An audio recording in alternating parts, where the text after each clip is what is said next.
Well, welcome to another episode of Academic Innovation Insights. Real excited for this next part of our web series here at the Division of Academic Innovation. In this episode, we're joined by Dr. Patrick Dempsey. Welcome. What do you want to call it? Dr. Dempsey, Oh Dr. gosh, don't do Patrick. that. Don't do that. Patrick's great. Appreciate it. Well, that's good. You Good. work so hard to get the degree, and then you realize, oh, I don't want to be called that.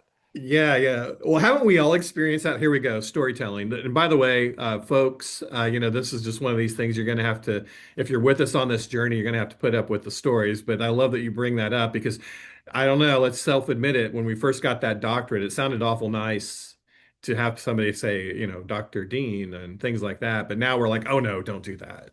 Don't do So, that. yeah, yeah, definitely too. And I And live the in first thing I did, change the signature on the email, put the letters at the end of the name. Absolutely. Well, I want to just take a minute and introduce you, Patrick. I appreciate your time today. I've been looking forward to recording this episode. It really fits in well with so many of our initiatives here at Embry-Riddle because we're not only want to be the best aviation aerospace university in the world, but now we're saying we want to be the best aviation aerospace university that has a strong focus on leading this next generation in a thoughtful way with AI. And so that's really important part of our conversations today. So thank you for joining us with that. Patrick, let me just read a real quick bio and give you a chance to respond and tell us a little bit about some of the work that you've done. You're the founder and co-CEO of PennAI, where it's a cultural diagnostic platform for human AI and work. I'd love to hear more about that. You hold a EdD in curriculum and instruction, an MDiv in professional ministries, an MA in counseling, and an MBA in organizational management. So I would have to safe to say you have enjoyed gathering degrees. So you are an expert at the university level. Is that safe to say? Ton of student debt. We can add that to the list. That's good. In addition, you are the editor of a volume called "What Education Becomes: Teaching and Learning and Post." Oh, I'm sorry, that is your new book. Is that It's the new correct? book. That's Yep. right. Yeah, but you're part editor there as it's a collection, right? Of what education becomes, teaching and learning in a post AI world. And also you had authored a book creating transformative online communities in higher education as well. Let's take a Talk minute. about an academic title, right? Those are good. Just Yeah. rolls off the tongue. Yeah, you got those to fit on the front page, so that's good. So let's focus in on that as well. It's like what give us just a quick teaser.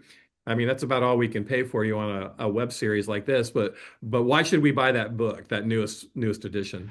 The new book is amazing. So it came about because I had this idea of these four phases of education. I was at a committee meeting.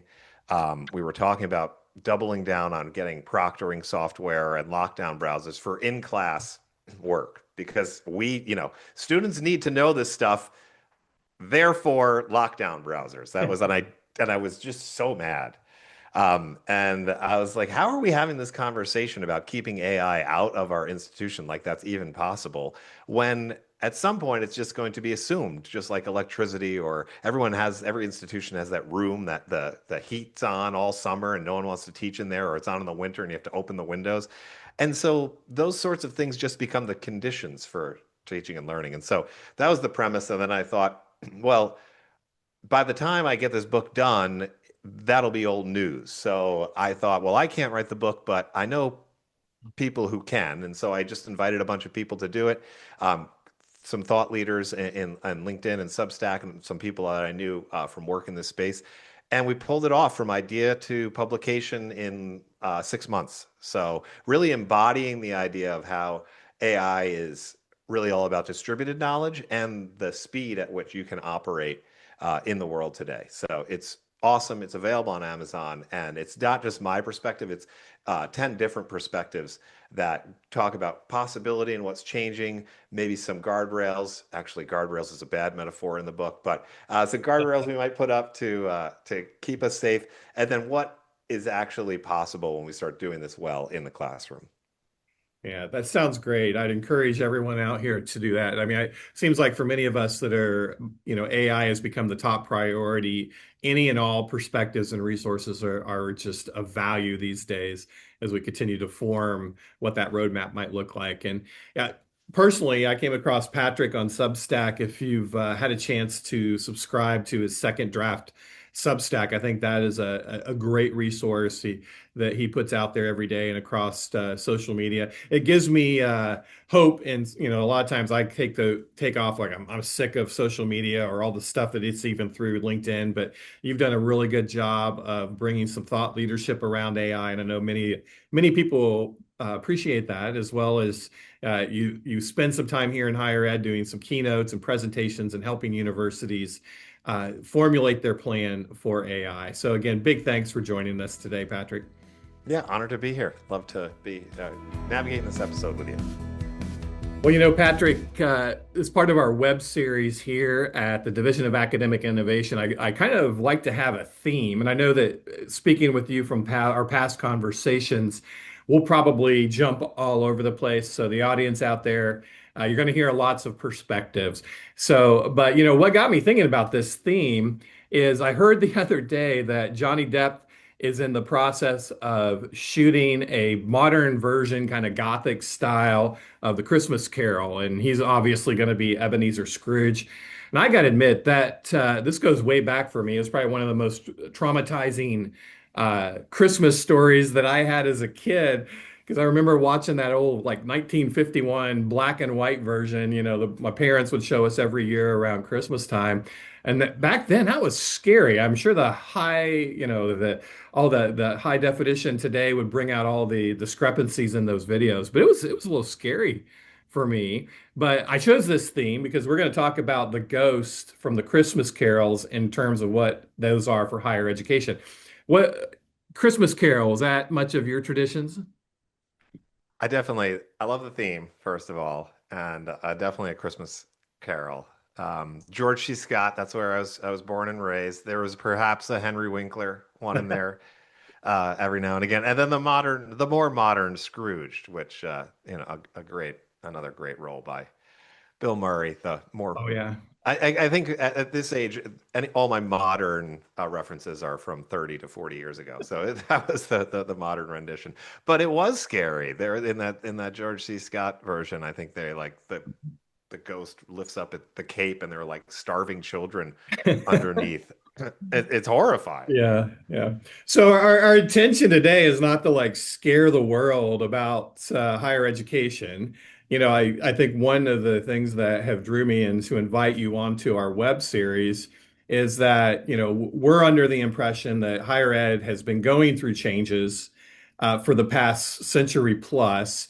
We've dealt with those incrementally, but AI has exposed so much of our deficiencies, maybe reliance upon the past, but we do have a bright future as well. So this is not doom and gloom. And if you remember the Christmas Carol, folks, you also know that that was a positive ending. I do believe there is a positive ending out there for higher education. And by no means, we're not saying that, Ebenezer Scrooge University like lacks heart. That's not our message at all. But on the other hand, if we're going to evaluate, SU, Scrooge University, we have seen over time some of those things that have stuck around. And what I mean by that is being like tied to our own rules or protecting century-old processes or the way that we're doing just to stay in survival mode in higher ed. And that's definitely something that we want to dive into today with Patrick. We've all heard it at our universities. We've done it this way, right? There's rigor and discomfort. We have to do it that way. Be careful with innovation. That's a big risk that we might take. And probably my most favorite saying over my lifetime that I've experienced is students must adapt to us. They have to come in like college is a way that we figure out the system. And that's never set right with me as a first gen college student, youngest of five, and I had to explore all that on my own. So, Patrick, anything to set us up here as we think overall Scrooge University before we jump into our first ghost? Dean, I really appreciate it.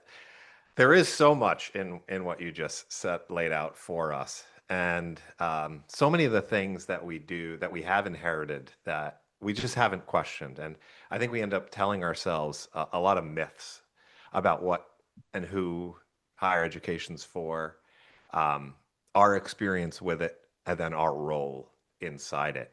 And I think we see that play out in all the things that you mentioned and many more.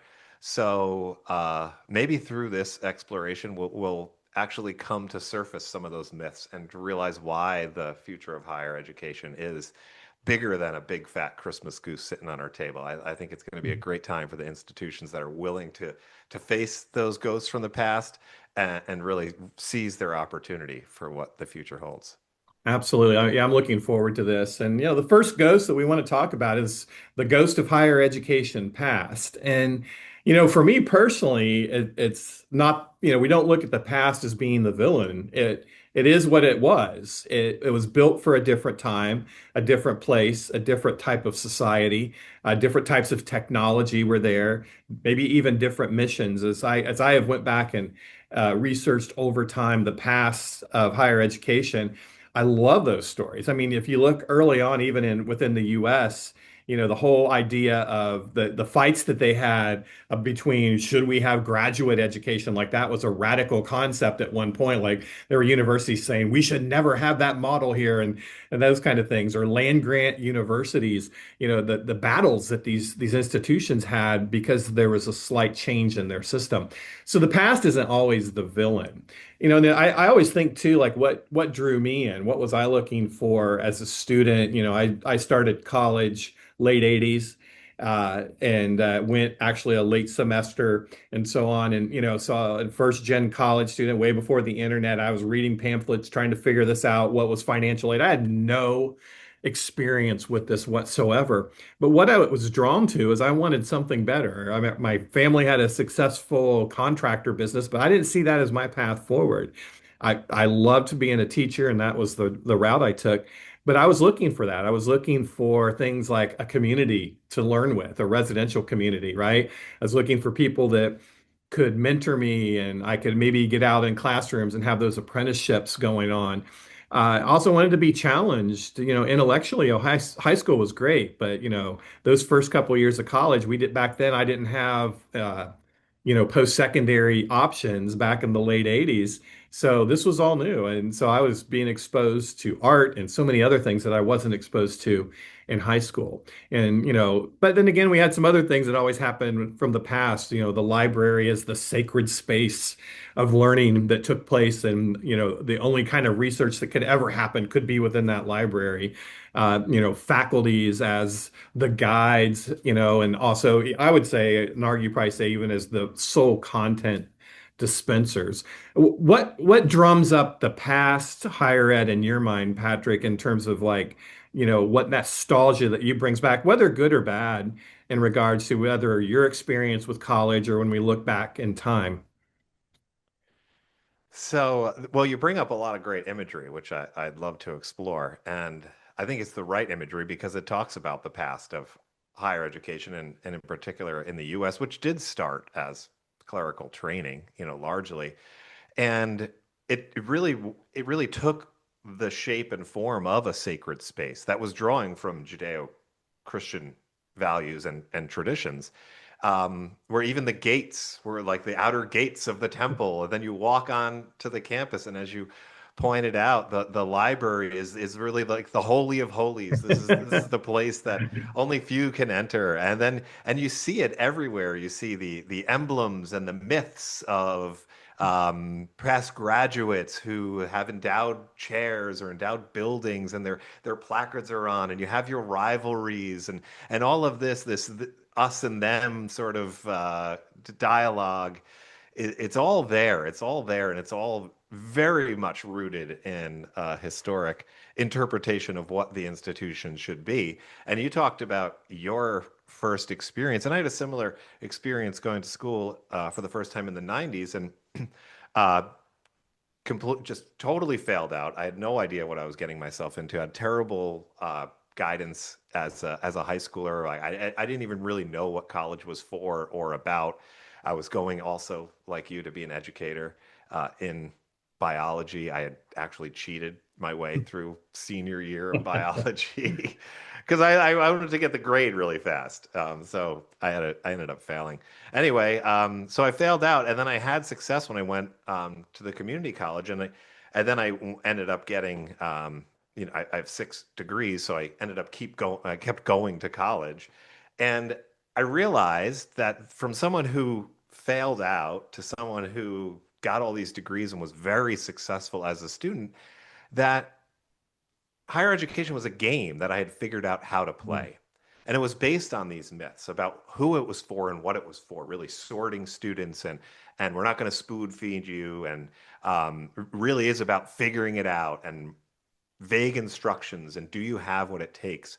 And so my one of my main motivations for everything I do is that I wasn't exceptional as an intellectual, but I had learned the rules of the game. I learned how to do really well on even multiple choice quizzes. It's a skill. It's actually a skill to know the instructor enough to interpret what they're going to ask. And so I could do really well even if I hadn't read the material. And I thought it was so stupid. I thought it was really stupid because here we are thinking that we're sorting really this pre-sorting the hierarchy, the societal hierarchy, and we're really just not telling students the unwritten rules of the game. Because it sort of makes us feel better. We're talking about the regalia, that we wear at graduation that says that, hey, we're this type of person, and it's very priestly. And we can, as priests, we can be in charge of the sacrifice of the students who don't make it, Love it. and the students are wearing their clothes that indicate that they're not there yet. Yeah. They're literally they're just this monolithic scene of students in all the same outfit because they're non-differentiated, although they made it. And so that's for me the ghost of Christmas past that really is this false idea of meritocracy in higher education because that's how it started. It did start that way. If you were wealthy enough to go, you could. Um, and then, of course, law and medical degrees. And again, if you were wealthy enough to afford to pay for your uh, male son to go to school, you could. Um, but then we've sold everyone on this dream. Mhm. And then they get there, and it's all these unwritten rules. So that to me is the biggest myth, the biggest holdover from the Ghost of Christmas Past is we still carry all these traditions into this new promise that it's for everyone, and then we have a system that really actively limits the opportunity for success for, in particular, first gen students or students who haven't learned the game. Yeah, absolutely. I love that, I used to call it the hidden rules, and it seems like so much if you've come from a class where that you weren't exposed to that, understanding those hidden rules was one of your only mechanisms of success. And again, I think that we all love traditions. I mean, I've two-time degrees from the Ohio State University for me, so I always got to plug that when I'm on these web series, go Buckeyes, OHIO. And that like, will that ever go away? No way. I mean, will Ohio State football as part of the university experience ever go away? No, there's too much money involved. Use that in air quotes. That's there as well. And you go there, you're on this campus with all these students, and all the experiences that go with that. We see those enduring. But however, where we're at today is completely different. And I don't mean that because we have so many choices to pick from as learners now, right? I think our learner expectations have radically changed. I seen that a lot of my career has been involved with digital and online learning, meeting the needs of especially adult learners. But I seen the trend coming very quickly in the needs of traditional students and their need for flexibility in learning, maybe not caring so much about the residential experience, and we might unpack that a little later. But the big question I think universities are facing and grappling with is what should endure. And obviously, we're here today because you bring a wealth of expertise around AI. So at some point we have to start talking about AI. But if we're going to stick with this ghost of the past, what how do I say it? Which long-standing assumptions, like let's talk about learning and go there. What are some of those long-standing assumptions about learning or rigor do you think that AI has finally exposed us to our outdated systems?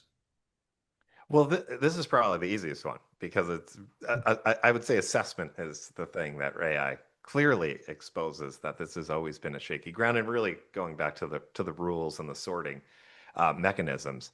And none of the assessments that we have that we're really like holding on so dearly to, even the blue book, certainly the proctored exam. Certainly, people really enamored now again with oral exams. I love that our innovation is just going back in time. Um, these things were never designed by design to assess learning. They weren't actually they were neither to motivate, they were neither to form learning, and neither did we even, I think, pretend that they were there to effectively measure it. The whole scheme of higher ed and these assessments were proxies. So obviously, the Common School movement starts in the Mhm. 1800s. We have we have Taylor introducing the factory model, scientific management, the measurement of everything. Students, of course, are operating now in factory models with the bells ringing and filing to the next course.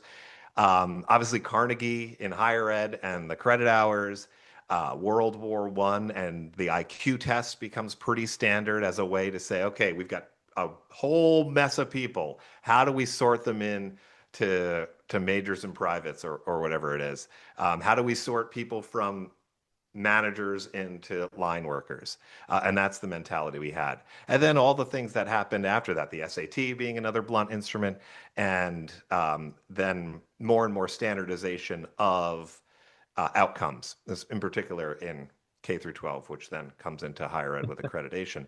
Yeah. And all of our proxies, all of our assessments were designed for scale. They were never designed for effectiveness. You can't, in a world where I was at Hopkins, we had sections of 120 students.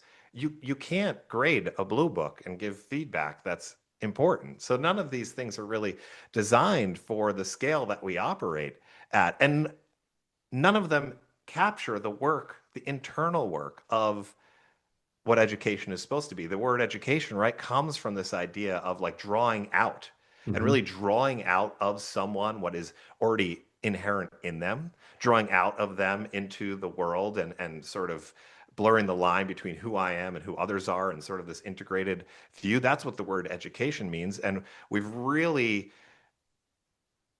I guess, compromised on a model of information, of informing, and maybe it's not even a compromise. We sort of did it on purpose. We just said these types of people in our society need this type of information, as opposed to the transformative, beyond the form, origins of the word and what it was really originally meant to be.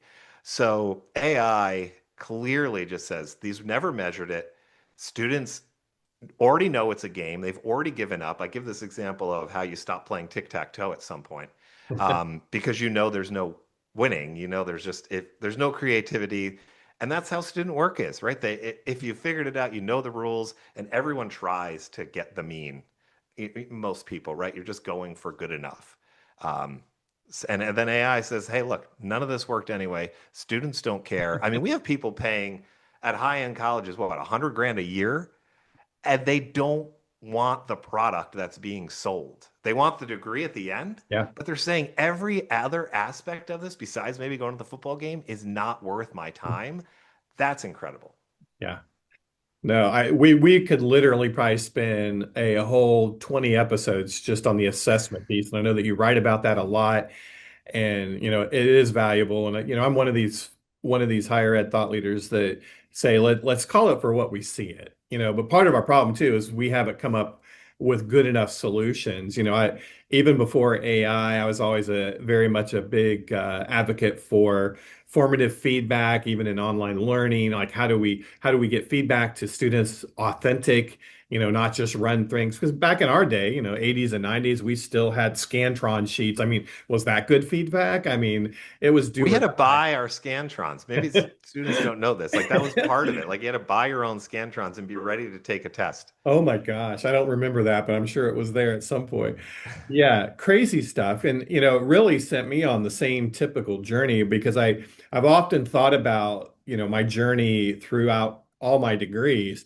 And it was like at the end of the degree, I had the roadmap. Like congratulations, here's your diploma. This was the map that you did versus where we're at today in our world where employers, industries are saying, okay, you're sending us these folks, but what really skills do they have? I mean, are the students supposed to argue, hey, I got an A in English? I mean, is that good enough? But they're terrible at technical writing or these things like that. And we hear these things, and we still at higher ed, we're like, but that's our standard, and we lean into that versus skill-based learning means in the future. I hate my mind will go to the future, even though we're stuck here in the past, is that I think we lost some of our intent of higher education of like, this should have been the journey. And you mentioned to that, like transformational, these years, especially if they fit within that normal traditional students, those should be very transformative years for students, but on a lot of different levels, even beyond intellectually. So that in itself is still an important part of probably higher education that needs to stay, but then also recognize the needs of our learners today as something I don't think that we spend enough time on because we're still hearing that same mantra like they need to come and they need to fit into our system and versus being more of a student focus. So that's a good point. Let's switch gears and talk about faculty though for just a second. Our ghost of the past with faculty and those traditions. And I love how you highlighted the regalia. I mean that's so true. It's like to me, it's, and again, I live in both worlds, come from a background of contractors and a lot of people that never even went to college before. And I've had them say, is today that fancy robe day for you? It's the last thing you want to do. Or they see a picture of you in your regalia and you're standing there all proud. And, they kind of give you that look like, whoa, why are you guys parading around in that stuff? And it is kind of embarrassing at some points because it's our own little world we live in, or people don't understand the stress of publication. And it's like, what? You're writing a paper and you're stressed about that is your work that you do, like that's such a big Right. stressor.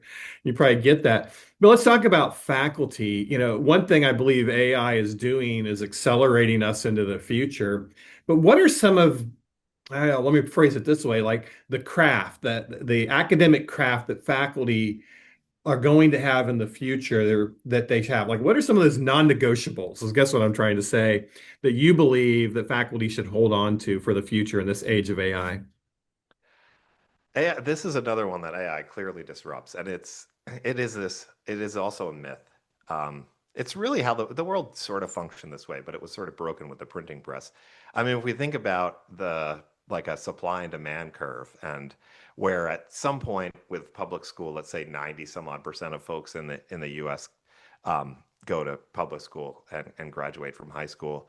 And that is a lot of people who have a very small volume of specific information. We have broad information that you learn in K through 12. Then you get up to college, a bachelor's degree, maybe some 30, some odd 40% of folks get a little bit fewer folks get a little bit more specified information. Obviously, a master's, we're talking like 12 to 15% of our population getting again, a smaller volume of people getting a higher specificity, a higher volume of specific information, down to here we are, terminal degree holders, relative experts in the field. Otherwise, let's call it 2% or so of the population. And this is a very low quantity of people who have access to a very, very high volume of specified information in their field. And then AI comes out and everyone has the PhD in their pocket. I know the arguments against that, but literally the access to this information um, is in everyone's pocket. If you have a phone, if you have the internet, you have AI, you have expertise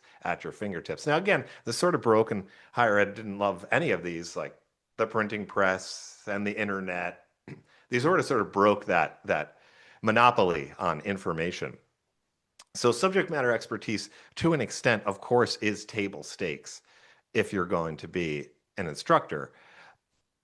But something that I see also is, and often I juxtapose the creator world where folks who are not experts, quote unquote, they're not subject matter experts because of the degree, who are practitioners, practicing experts who have demonstrated a specific skill and can get other people access to that skill in a very short time frame. And what they do often What the creator universe does is they distill the mysteries of this world of what success looks like into frameworks, into heuristics, into 8-week courses. And they make that accessible to everyone. It doesn't answer all the questions of the discipline, but it gets you moving in the direction where you can actually have success.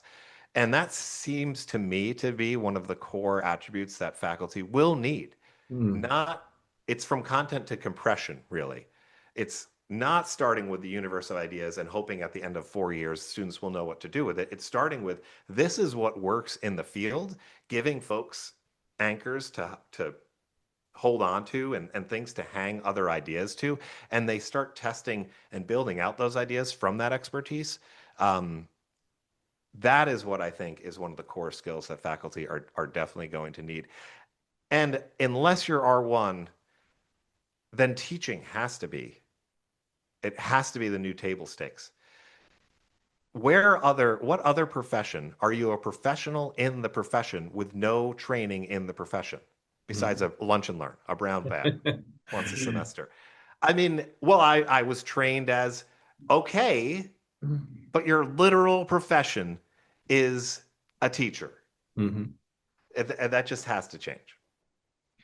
Yeah. Wow. There's a lot to unpack there. And we could probably get stuck on one of these points forever, but that's really, I think that brings both value to the role of faculty, but also, we have to begin to consider the future role of faculty. And I have those conversations all the time, and it really is scary.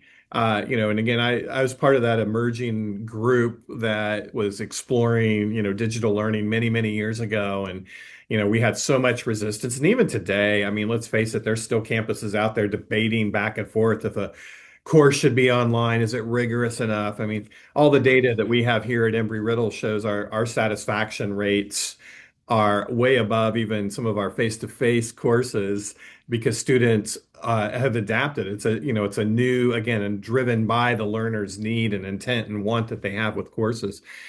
So, when we do it from that standpoint, it's pretty amazing. We have a great group of faculty here at Embry-Riddle that have committed themselves to whatever their craft is and thinking about their future roles.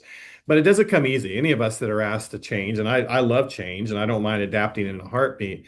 But when it's something that is all you've known, it's going to be a hard migration with AI almost every day exposing so many parts to the work that we've kind of either left under the covers or whatever, for faculty. We have some great group of faculty here, though, that as they've embraced AI, they're grappling with that, like, oh, this could take my job. I mean, to hear, I'm sure you run across that too.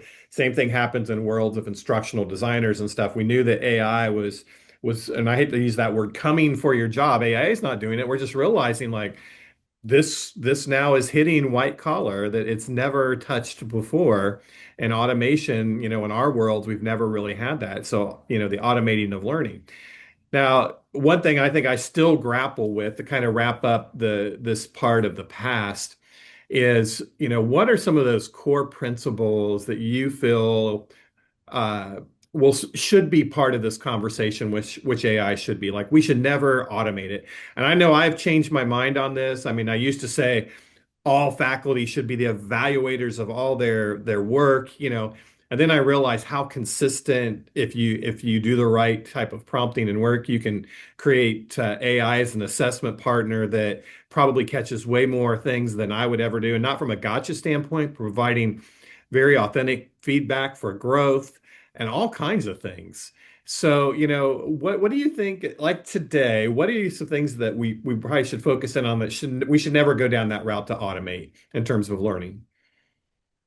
That is a great question. It's a tough for me because I do agree. I see what AI is capable of, just general prompting LLMs in terms of curriculum design, in terms of give it even a few more details, and you're getting pretty good personalized learning. The ideas that it has um, for any given curriculum design challenge, if we're at all considering the difference of like an ROI, like a return on your time, and what Hmm. the final output is, it's at least negligible and probably better than what even experts, and I mean, I find this, I generally know what I want to do in course design, and if I give it some information about the course, it is going to blow my mind on how much better of an instructional designer it is than me at scale. And so we start to then strip that away. Well, if it's not the instructional designer doing it, the faculty can do it. Well, then why does the faculty need to be the gatekeeper? The student can do it. And does the student actually need to hit a button, or can the system just adapt? So there is that aspect of it. It will do that better. And then we want to really determine what is AI is always going to be better at the instrumental aspects of our work. But there has to be, I feel like, no matter what your background is, some irreducible aspect of the human experience. And we all sort of sense that intuitively, again, regardless of your background.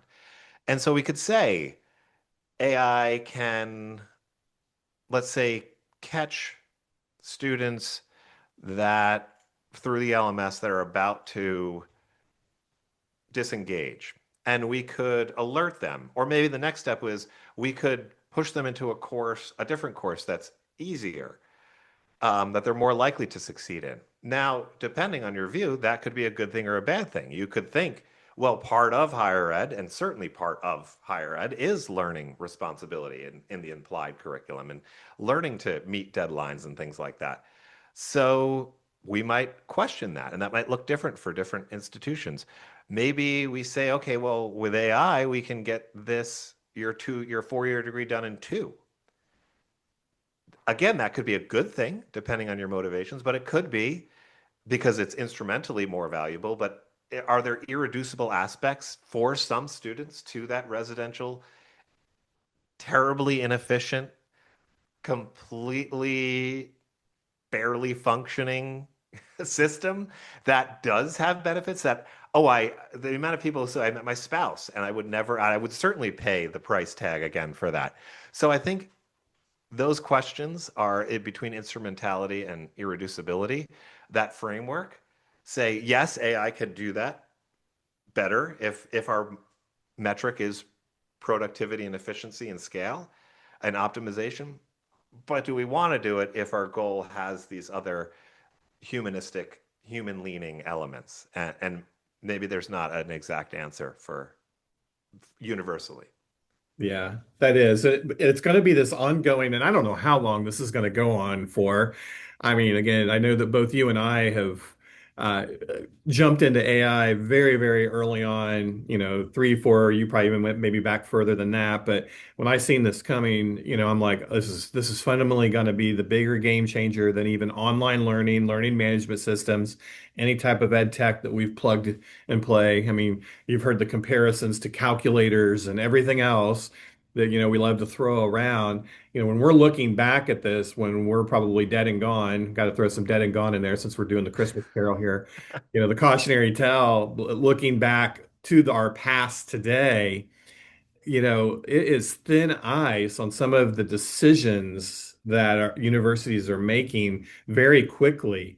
Because unlike some of these other texts, those were such slow migrations, and at least what I have researched and tracked over time, typically speaking, I have found higher ed to adopt like technology changes about 10 years behind society. But Generous. yeah, really. But this one's is a lot different. We either have had a lot of universities just gun ho in with AI, and maybe they're taking that risk that sometimes we joke about that we don't take.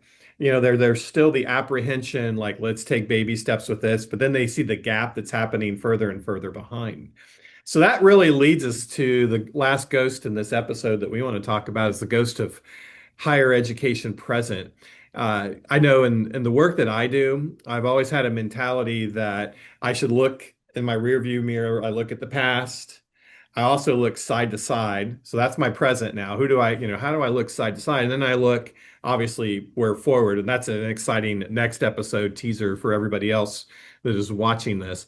So let's spend some time about the present. I think there's a little bit of being uncomfortable in this moment We won't get into naming universities and what they're doing or whatever. I mean, but we can talk from our experience. I think that's very relatable because we're shining a mirror on and kind of maybe poking fun a little bit about some of the things that we are doing today that we're not on the right track with.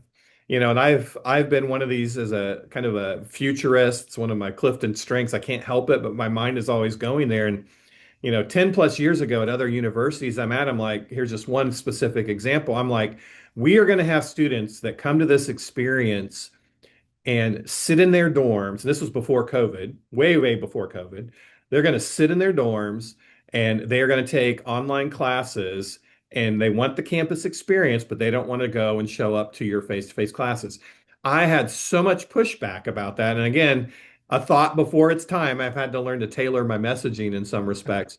But where we are today, you look at any type of data and the amount of students that are of traditional, what we would call traditional age, that want to take, digital types of classes, high flex classes, hybrid. They don't want to necessarily be face to face. They want to be able to choose those options. Not all of them, but for certain cases, they want to do that. And here we are in our present. And that's an awkward conversation. I don't like to be one of those "I told you so" type of persons, but that's where a lot of universities find themselves. So as we jump into the ghost of higher education present, I've got some ideas that we could explore, like what does that really mean? But I'll start off with you. But when I speak of the present, what are some of those uncomfortable pieces that we're looking at in the mirror? The main one, the all-encompassing that jumps to mind is just value proposition. So we can talk about AI, but it really is pushing the value proposition and institutions really being forced to finally articulate who they serve and what that experience is going to look like. And we really, I think, see some divergence, of course, on the community college or the technical colleges on the one hand, or even just smaller schools that are not primarily residential that are getting folks jobs, the training they need just in time and in shorter time frames, certainly lower overhead. And then your R1s or your, let's say, flagship state universities that have big sporting programs and the legacy institutions that whose whole genre is just excluding people and charging a mass on the network that they've accumulated through the years, and then the middle of institutions who are just regional. They've got 6,000, and they're they're investing in their physical campuses. They are announcing their latest biggest donor, and that's just getting more and more expensive because just to the public. When you get a building built on your campus, it's not a good sign. Just to let everyone who's not in the industry know. It just means you've taken on a huge amount of endowment, which is actually just debt that you can't actually pay for, which means you have to either get more students, which you can't afford to have, or charge more, which you really can't afford to do. So to me, AI is really forcing this. Who are we and what are we going to do? And some institutions are certainly leaning into it. We're going to actually be known as an AI first institution.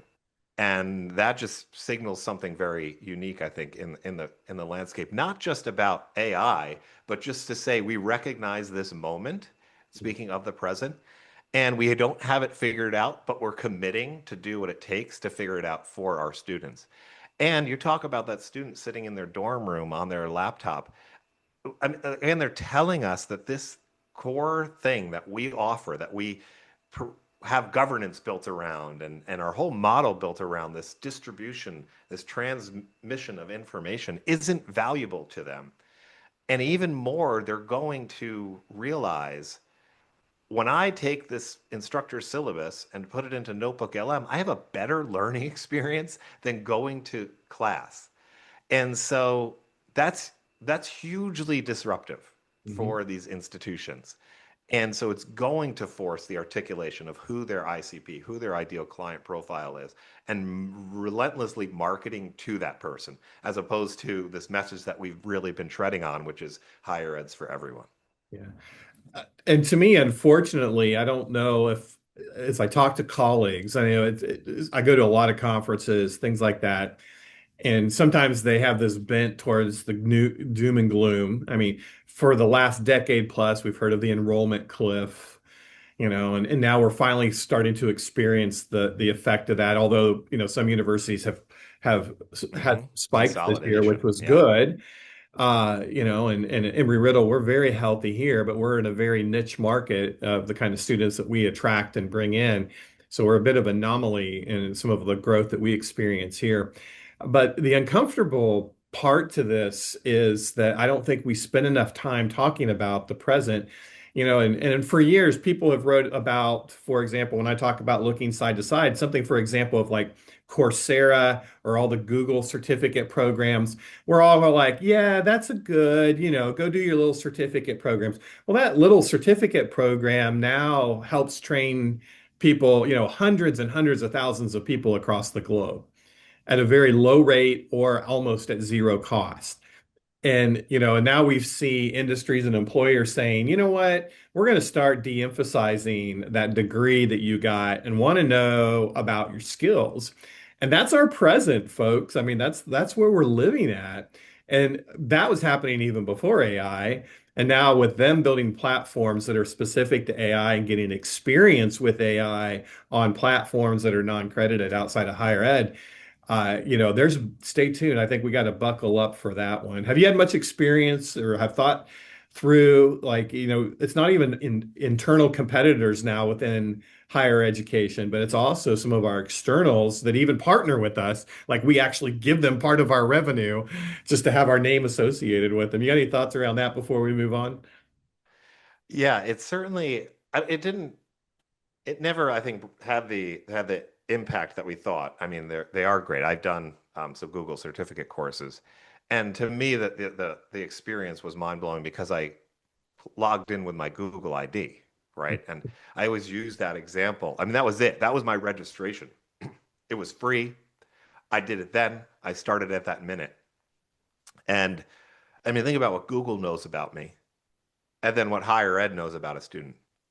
I mean, we have a transcript that if you're a wealthier student has been doctored for you to get into the institution. It's And by the really way, saying, let's not ignore the fact that you had to pay to have that transcript sent as well. right, right, exactly. And so Google knows every video I've ever watched and where I am right now and all of this data. So that is fascinating. And then to back to our Ghost of Christmas Past, it's hard to complete a MOOC. It's you have to be very motivated. The course was really good. It was practical. It was skills based. Um, there was real outcomes. There was real feedback from actual peers, but it was hard. And I'm very motivated to complete what I start. And so it was challenging. So I think there is a ton still of value there. Uh, but the idea that the degree, if we go back to the myth, the idea that the grade equals the credential equals the job equals getting paid, we know that that's still really what we're hoping works. But more and more, it's competency over the credential and show me what you can do. And like the idea of portfolios, which are like a kindergarten idea, are like now finally making it into higher ed. Um, and that's the thing. The skills are changing so frequently that we do have potentially lifelong customers. Um, but we need to offer different products to meet their needs and that are more attuned even to the traditional college student isn't really traditional anymore. That age and that demographic is changing. So we need to definitely consider what we can learn from these platforms and what we can offer that really does meet students' needs. And maybe it's not for most students, which it's still not the majority, but for even for some of this 40% that are going to higher ed, maybe it actually looks significantly different for them where they're working and understanding what they might want to engage with and then getting the skills to advance in that career as opposed to this other model of let me just spend $200,000 to become an overpaid intern. Yeah, and so I know many of our viewers that are going to be watching this right now are probably going to be listening. They're like, when are they going to talk more about AI? I mean, that's where we want to bring it back. So all roads lead us to AI, which I think is really relevant as we kind of build up to that in this particular conversation, because those are all those variable side factors that are coming at us. But you're around, you're talking to a lot of institutions, trying to help lead them and guide them in a way they can be successful with AI. But maybe give us some insight in some of these conversations that you're having. Like, what are some things that some higher ed leaders are probably most afraid to say out loud about what they know about AI right now? If you had to kind of sum that up, don't name names, but what do you think they're afraid to say out loud about AI in our present? I hope that there are some who genuinely realize how disruptive it is. And in the book that I edited and just published, What Education Becomes, Teaching and Learning in a Post-AI World, I know that's the future, but we have this hypothesis of these four phases of AI in education: AI outside the curriculum, which is pretty much where we are now. We're just hoping it goes away. We're not seeing its impact. I used it in 2023. It hallucinates. Then you have some instructors who are like, well, we'll do some AI in assignments, or I'll enrich my work with AI. So that's AI in the curriculum. As the curriculum, we see more and more of that where you're learning in AI specific tools, or you're learning literacy or fluency or whatever you want to call it. And then AI under the curriculum, which is, I I think if we're honest where we are now, it's just assumed. If we talk to younger kids, I was at my nephew's, my sister's, and had my nephews for Christmas. And the first thing they did, because they know I work in the space, is whip out their phones. They're like, I got Chat GPT on my phone. And these are high school age students. And I was like, what are you using it for? And they're like, to study. I was like, you're definitely not using it to study. Like you're just doing you're learning the way you want to learn, probably having it do a significant portion of your work and then making it worse so that you can submit something that's authentically yours, whatever that means. And so I hope leaders realize we're at this already, at like this vision of AI in 5 years from now, where everyone it's already changed everything. And we have to respond with urgency, intention, clarity, strategy. I hope that there's leaders like that. I still think there's a huge gap in, because most higher ed leaders are faculty who've come up and potentially never worked outside the industry. Don't Entrepreneurship urgency isn't really the language of the institution, and neither is teaching, that don't realize both the how disruptive it is to traditional educational delivery models and the assessments that are attached to them. Or, on the other hand, how much opportunity there is when we can divorce ourselves from those models and reimagine. And I think a lot of leaders, if they are feeling like AI has disrupted everything, are just hesitant to call it what it is and say, we need a bold strategy. Everyone will need to learn this. Every discipline does have to change. If you're teaching in this discipline, that our new hires are going to be expected to have this new ability, not only subject matter expertise, not only teaching expertise, not only the ability to compress this subject matter in ways that make sense to students, but subject matter expertise in AI in the discipline. How do I use AI as a practitioner? How do I use AI as someone who is a practitioner who teaches? And how are students in my discipline using AI to accomplish their goals? That has to become table stakes. Again, if they believe it, I don't hear many leaders saying it. Yeah, it's again, we're shining that spotlight on the present. And it really brings me back to conversations that I've had. We have a lot of great industry partners here at Embry-Riddle Aviation. I won't call them out on this web series, but some big names there in the aviation aerospace area. You don't have to think too much about it. We're located right here up the Space Coast, so we have a lot of folks even in our backyard. And how I'm just going to use the stupid word. How stupid of us if we would put all these restrictions around AI when we know already from our industry partners when they get out, their expectation is that they will be using AI. Now, does it they have proprietary AIs, they've started basic, everything from the knowledge-based building to things like that. But here we are, we're supposed to be this advanced degree, and if we put all these security mechanisms in place because we think that students will learn better by doing the blue books or whatever, what a terrible brand we would have. Now, we have not done that at Embry-Riddle, and I appreciate the leadership that and the trust that the university has given many of us, like on our team, to do that. Which leads to, you mentioned like that 5-year forecast. I think that we're now evaluating almost less than a year around where we're going. And we've seen some crazy stuff in the present, right? Around AI policies right out of the gate. And so let's just generally talk about that with your experience. What are some things that you think that we were really, and I say we, I mean higher ed in general, that was out of the gate counterproductive AI policies that were way naive when we think about where we've moved so fast now. But in 5 years, we're going to look back and go, wow, that was just a really dumb thing to do.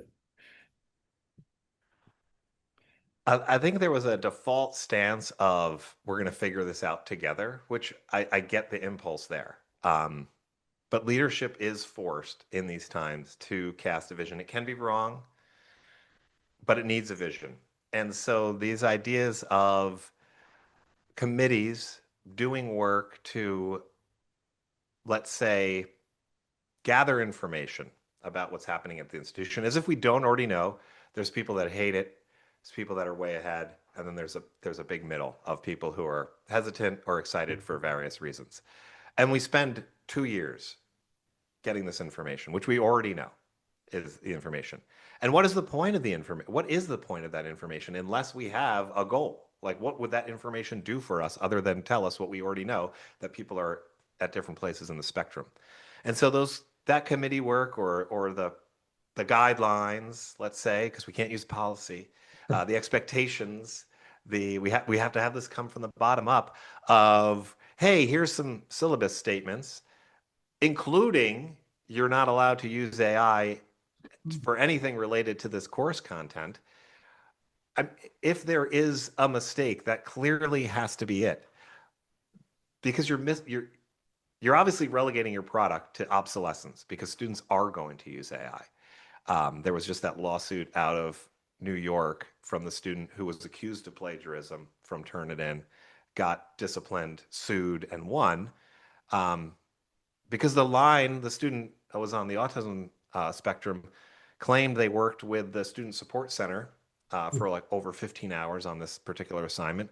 And it was a collaborative submission. It was the student's words with the help of others. And what is the difference? Like, what is the difference between me talking to someone, me asking Google and working through it, me using AI for input, or even my own thoughts? I mean, this comes back to this bootstrap myth. I mean, no man is an island, right? Like, just because I've forgotten whose idea this was and that I've stolen and claimed to be my own idea doesn't mean that it's any more authentically mine or less plagiarized from someone else. I mean, this is how knowledge works, right? It comes from our environs and our influences. So obviously, committees that are there to do nothing besides get us information that we already have, and policies that equate to supporting the idea that we can pretend that it's 2023, I would say those are the biggest mistakes that I still see in higher ed today. Good. I love how you poke that bear.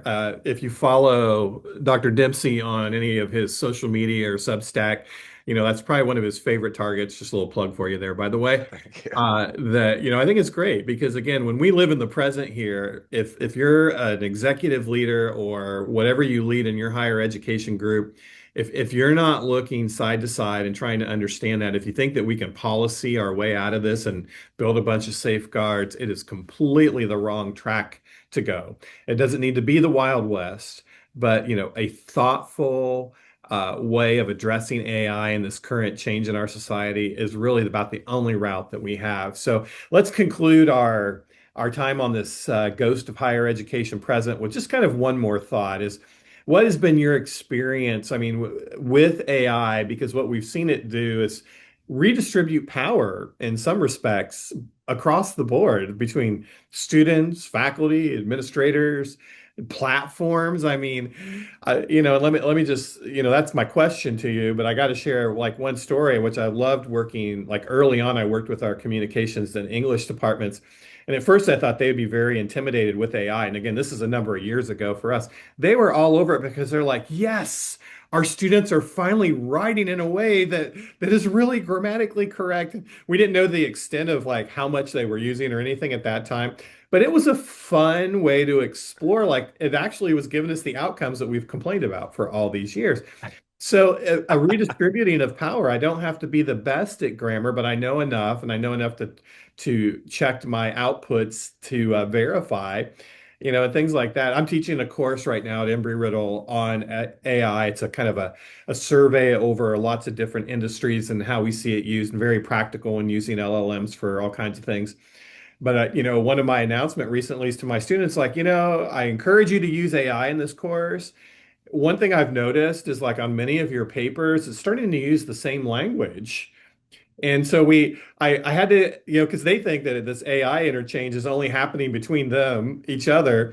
They don't realize like, hey, the AI is going, wow, that sounded good from that person that we're going to connect these dots with because they must have just thrown the assignment in there.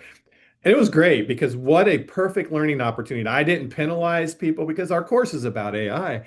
They took that and now when I ask AI to maybe look at the stack of papers after I've done my assessments and say, "Hey, can you tell me any similarities?" It's like, "No, this stack of papers is great." They're like, "Everything is different. We can't find any correlations except that they all share like the three, like if you ask them to write the three paragraph essay or whatever." So that's really cool to me. But let's talk about the power. How do you see that redistributing among all of the players in higher ed? And we'll close out this segment for the day. That is the challenge, right? We talked about the regalia, we talked about the sorting mechanisms, we differentiated ourselves because we had the degree. We published papers that no one cared about. Um, our moms didn't even read, and AI just throws it all open and just says, "Here it is." And what to me was so exciting is students who are still slogging, they're going through, they are committed to getting their degree and making it mean something, and they're creating their own versions of courses and authentically trying to learn. And they're going through the paces of how we have it set up, but they're using AI to personalize their experiences. Again, Notebook LM is just a perfect example of something students do. Um, Automatically pulls in the resources. Maybe they use the syllabus, maybe not. Quizzing themselves, getting them ready for their professional career. And it's just amazing. And I've had so many faculty who are just candid, who say, I don't know what my role is if I'm not the subject matter expert. And I tell them, well, you're totally undervaluing yourself because what did you do before you taught? This is a lot more of the lecturer or the adjunct types. And they had businesses. They've been in the field. And so they have ways of expressing their discipline in unique ways.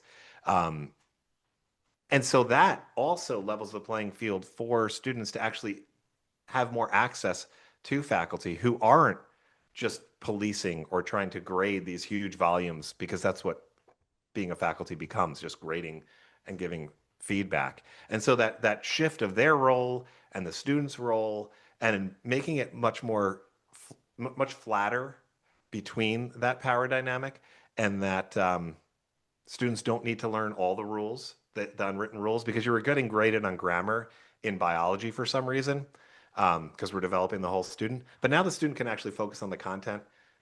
So yeah, I love the power that the students have to just challenge I call it the Wizard of Oz moment of just Toto's just pulling the curtain.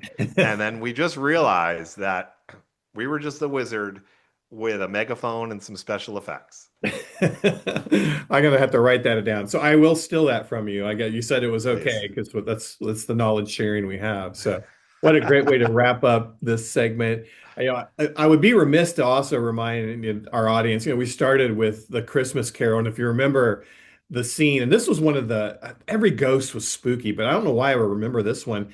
But when Scrooge was looking at the present, he was just shocked all the travesties he's seen by, you just kind of said, like the pulling back of the curtain and seeing what was really going on. And that this is probably the more scarier part of this talk that we're having, because AI is definitely exposing so many parts of our system that we really just either kept hid or was not even would want to think about, but we're forced to think about that as an institution. So, Patrick, I'm looking forward to our next section and series where we really jump into the ghost of higher education yet to come. I'm excited about that. We're going to talk about the transformative power of AI, where we see learning happening, and we'll stick to especially the topics around how that we see it affecting our learnings, how we're wired differently as learners, and what to expect, and do some predicting. That's always fun for me as a futurist as To well. make some Predict stuff that. up. Yeah. Yeah, because we don't take any liability for that. But thanks for your time, Patrick, for this part of the web series, and I'll see you in part two. Please stick around and join us. Division of Academic Innovation web series part two coming at you real soon. If you found this video helpful, please like and subscribe for future episodes. And learn more about DAI and the work we're doing. Follow us on LinkedIn using the link in the description below.